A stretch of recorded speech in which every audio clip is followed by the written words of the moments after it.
What if I told you that operating in survival mode was connected to a poverty and scarcity mindset?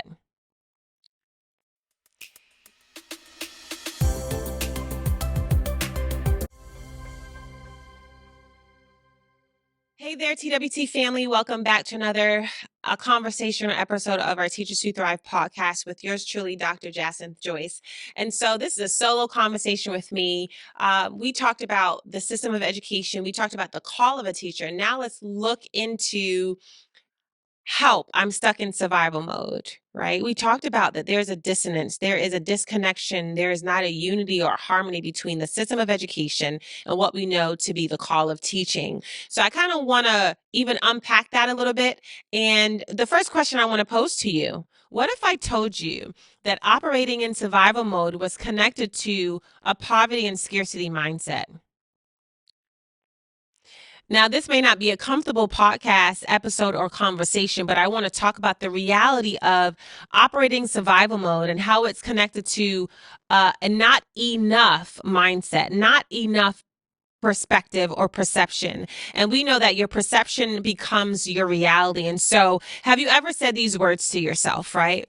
Or even to a particular colleague? I don't have enough. I am not enough. I don't have enough time. I can't do this. I don't have that. I can't do this with this student or with this particular class, or my value as a teacher is reflected in my paycheck. If you have said those things to yourself, and I've been guilty of it, right? And I've said those things, and I didn't realize that I was actually perpetuating this scarcity, this poverty mindset, right? When we think of poverty, sometimes we only focus on impoverished communities. We think of a lack of money. I think of a lack of finances, a lack of wealth. But when we think of lack, it's just not having enough of something. And for many years in the classroom as a classroom teacher, and even sometimes, even now, I feel like at times I don't have enough or I'm not enough. I don't have enough time during the day. It's only 24 hours. 24 hours is not enough time, right? And if you can see that you're revisiting or you are perpetuating or you are declaring that you don't have enough, that you are not enough, that you need more of this or you need more of that, well, I'm here to tell you that you are enough and that you do have enough. But when you begin to speak to ourselves, my dad's often told me that you rise and fall to the level of your confessions.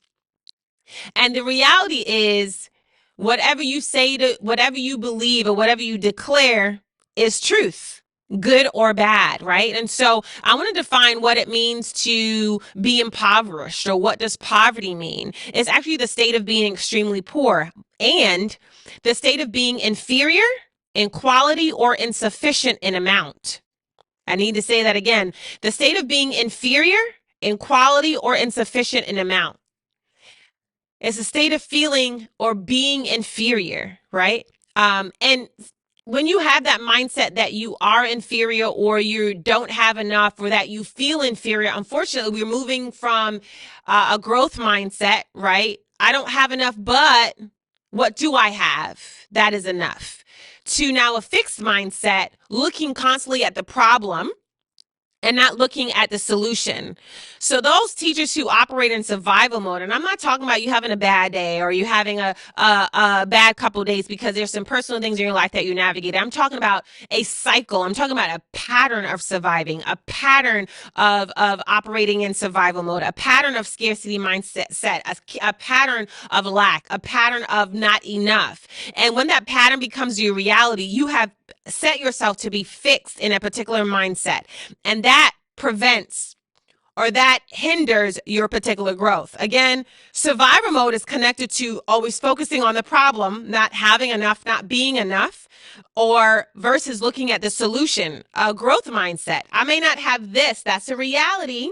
That's the truth, but I can alter, I can fix that reality. I may not be able to fix the problem, but how do I show up to be the solution in the midst of the problem? And that's where a growth mindset comes in. Now, what if I told you the reality that having a poverty or a scarcity mindset or a mindset of lack can lead to survival mode? And survival mode, we all know, eventually leads to burnout. And teachers oftentimes leave the field of education, unfortunately, or have a nervous breakdown in the classroom, unfortunately, because they've now burnt out. Well, when we really backtrack, where does that burnout stem from? It's really often your lack of love for students. It's usually not having enough, whether it is work-life balance, not having enough resources, not feeling that you can do this because you don't have. And so burning out originates from somewhere. And I'm wanting to tell you that it often comes from a belief that you don't have enough. It's a scarcity and it's a lack mindset, which often leads to moving and operating in survival mode, which then will lead to burnout because you're just burnt out. You don't have enough. Your reservoir's not filled. You're not taking time to nurture and take care of yourself. So what are some, I want to define survival mode because I looked this up. Survival mode is a continuous unresolved stress, chronic stress. What is unresolved stress that sometimes we navigate in education? Not enough resources. Sometimes what we're looking for administrative support is not present.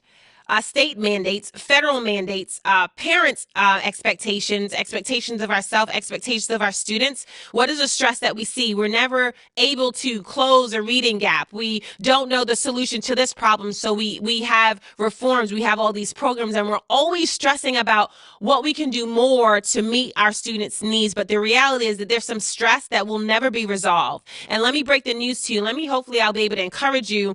No one knows the answer to fix the educational problem we find ourselves in. If we've had the answer, we'll be able to stop making these new innovations, these new reforms. We have schools popping up, whether it's Montessori, charter schools, private schools. We're trying to fix a public education issue. And so we have deviations or we try new things, but no one has the answer. And so the chronic stress can come from you feel like you're doing, but never being able to catch a breath, never being able to catch enough, never able to see the results of your harvest that you do in the classroom, looking at observations, and your observations somehow doesn't speak to the hard work or the hours that you put in behind the scenes, your test scores of your students, right? The test scores of the students, not your test scores, but the test scores of your students, the results that even show that you spent all these hours and days and months pouring into the students academically, but somehow one assessment over the year can somehow showcase that you didn't do enough.